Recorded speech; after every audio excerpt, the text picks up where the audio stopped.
আসসালামু আলাইকুম রহমতুল্লাহ।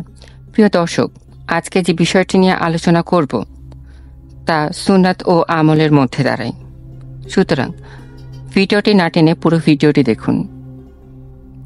কুরবানির দিনে বিশেষ আমল ও সুন্নাত রয়েছে, সে আমল ও সুন্নাতগুলো জেনে নিব।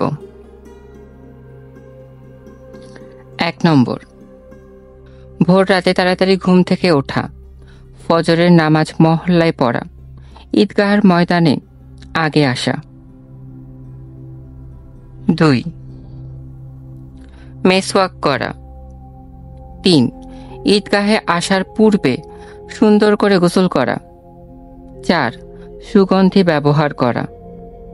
5, যেসব পোশাক রয়েছে এর মধ্যে সবচেয়ে সুন্দর পোশাক পরিধান করা।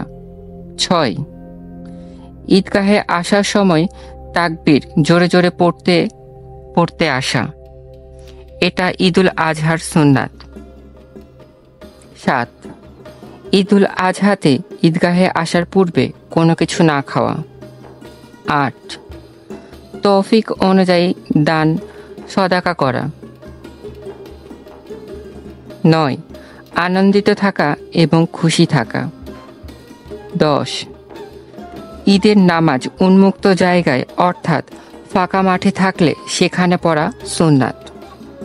ভিডিওটি ভালো লাগলে চ্যানেলটি লাইক, সাবস্ক্রাইব এবং শেয়ার করতে অবশ্যই ভুলবেন না।